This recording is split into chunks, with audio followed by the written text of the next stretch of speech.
and welcome to another episode of the WRC Safari Rally Kenya 2024. My name is Mukami Wambora, and today we are on location, as you can see behind me. We are visiting the navigator of Saman-Bora. His name is Alfir Khan, and karibu sana. Asante sana. Pleasure to have you guys here. Yeah. First of all, let me start by saying congratulations. Oh, thank you. You guys managed to win the Eldoret Rally Championship, the first leg of the KNRC. Tell us a bit about that. How was that experience for you guys? It was a good wake-up call. We had been sleeping over Christmas, no rallying. So first rally out, we had a bit of competition from Jasmeet Channa and Yasin Nasser. Halfway through, we were not leading. So we made a few changes on our driving style the second loop, and it worked for us. Yeah. So yeah, it was good. A good experience, good roads, excellent organization. You have to give it to the club for sure. Yeah. Not a single spectator or car or a boda we crossed. So hats off to them for that. And we told them when we finished. Yeah, it was great. It was actually very nice. Yeah, because we've had issues of that before in other rallies, controlling the locals and stuff. So that must have been a good experience. Yeah.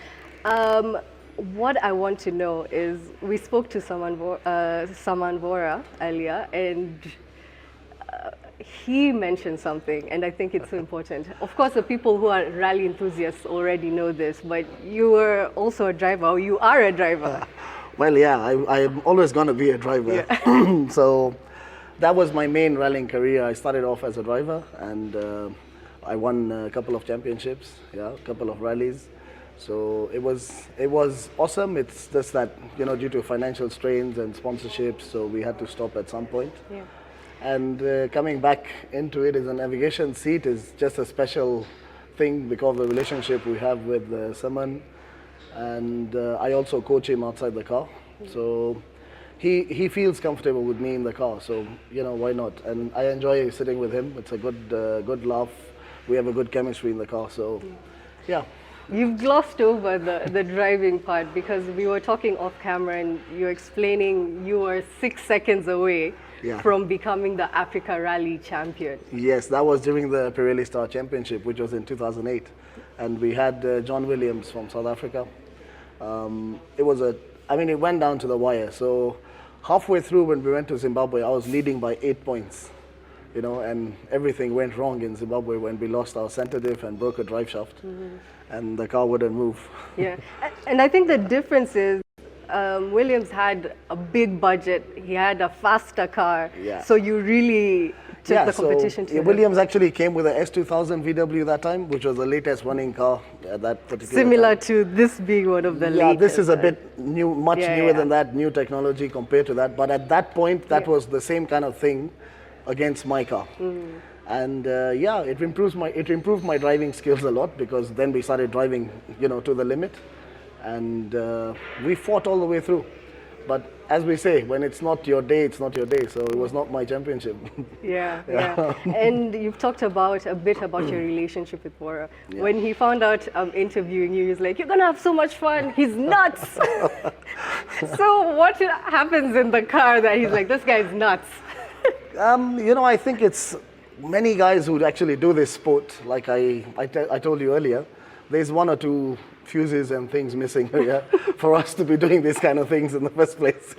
Because at those speeds and everything. Yeah. So, the Safari Rally specifically, it's a difficult one. There's so many navigational challenges. As a navigator, what sort of things do you have to look out to make sure that everything is running smoothly? Okay, as for now, not much. We just have to make sure the car is in good condition and, fully checked up and everything is good order to go. On the inside of my side of the cockpit, there's not much. The built-in Halda, which is the odometer we use of the car, and nothing really that I have to look into now. My work actually starts during recce. So from there, we have to make sure our notes are spot on. And, when we do our second loop of the recce, the second pass, we check on all the notes and make sure everything is the way we want it to be, the grading of the corners and everything.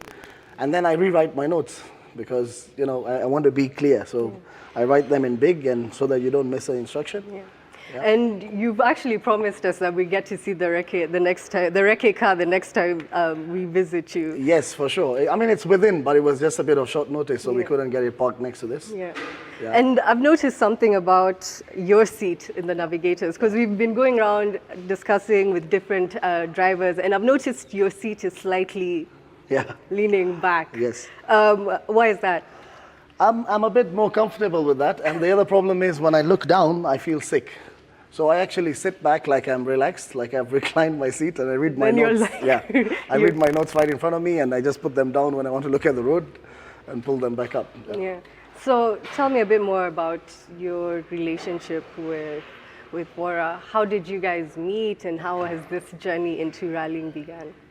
Well, okay, you see, the thing is, we have something very similar between me and someone, and which is the drive of just to go. And you want to drive to the best, and you want to be the fastest. I had that drive in me when I started rallying. So when I see him, it's like, going reverse in my ears. Yeah. And You see the passion. I see the passion for the sport as well. And the best thing about it, he's not scared. Yeah, he has the guts to drive. So it becomes very easy to coach and control someone in the car who's not scared. Yeah? So I just have to watch him not to overdo it. I don't have to push him to go faster. Yeah. I just have to keep him in control so that we don't go off the road. Yeah. Which is, he listens very well, and we have a good, like I said, a good chemistry in the car where we do have ups and downs and, different kinds of tones in the car, but generally we are having a very calm and collected rally. I mean, all through. Yeah. Yeah. And when we spoke to him, he also mentioned sort of that the conversations you have in the car. How do you temper each other's emotions when you're taking part in the rallies? Well, it's difficult to say when you're out of the car. These things just happen at the moment. Yeah. And it happens, you lose it, or, he also gets angry or maybe feels bad if I say something at a wrong point.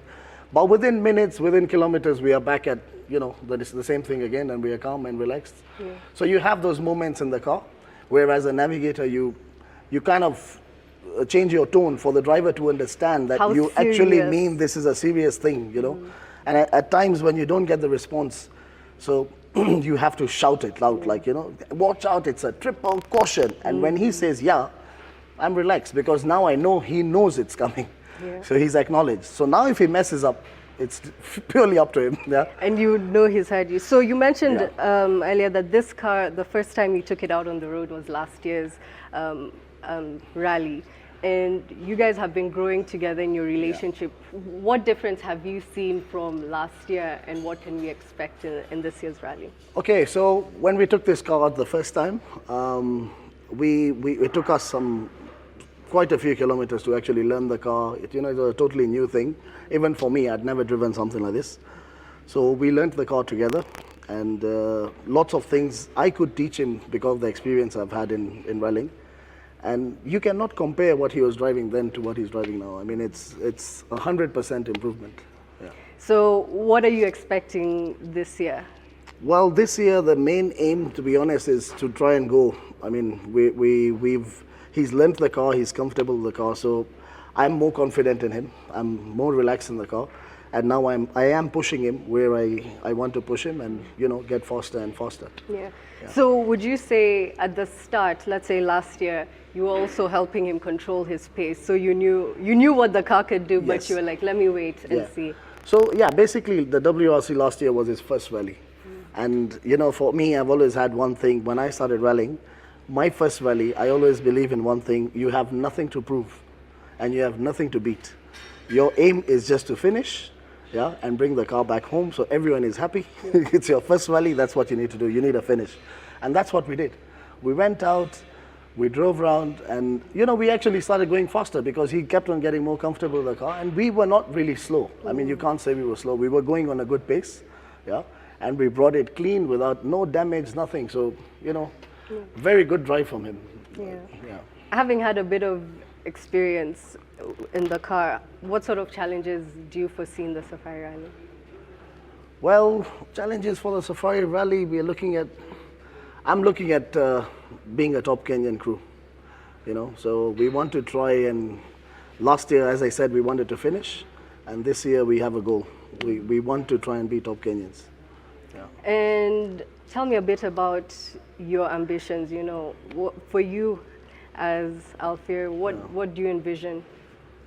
Okay, so for someone, he's got age behind him, you know, he's a young boy, and he's got the skill. So this year we want to try and win the Kenya National Championship, and inshallah next year we want to do the Africa Championship. So we want to win the African Championship next year. Yeah, and for you personally, Yeah. What do you foresee for your future? What do you? Well, you know, when we started rallying, it was a whole thing where I said, okay, I'll navigate you because I'm not a navigator, but I'll do this. And I was actually just going to sit in till he gets comfortable with the car, and then we find a navigator, train him. Yeah, but someone doesn't like that idea. Every time I bring it up, he's not very happy. So for you, it was also a learning experience. How did you manage to get that as well, like switching roles? Well, you see, the thing is, when before I started driving, I did a lot of route openings with my uncle, who was my navigator when I started rallying. So it was not new to me to read notes and, you know, sit on the navigator side. But having said that, sitting in a rally car again becomes a different thing altogether. And I just kind of adjusted. Many drivers out there, I met Azan the other day, and he was like, how do you do this? Yeah. You know, you were a fast driver, you were winning rallies, and now you're winning rallies as a navigator. How can you switch? Yeah. And I told him, I don't know. It's my late uncle had that, Moody Khan.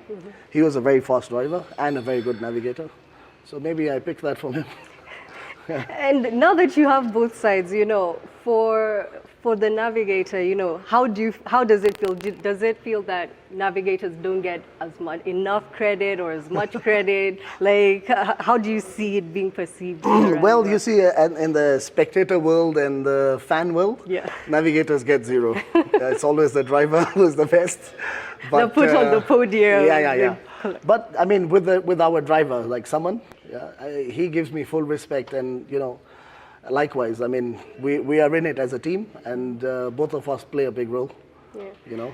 And what was that conversation like when you guys sat down for him to be like, okay, you know what, I want you to be my navigator? How was that conversation? How did it come about? It was actually not a conversation.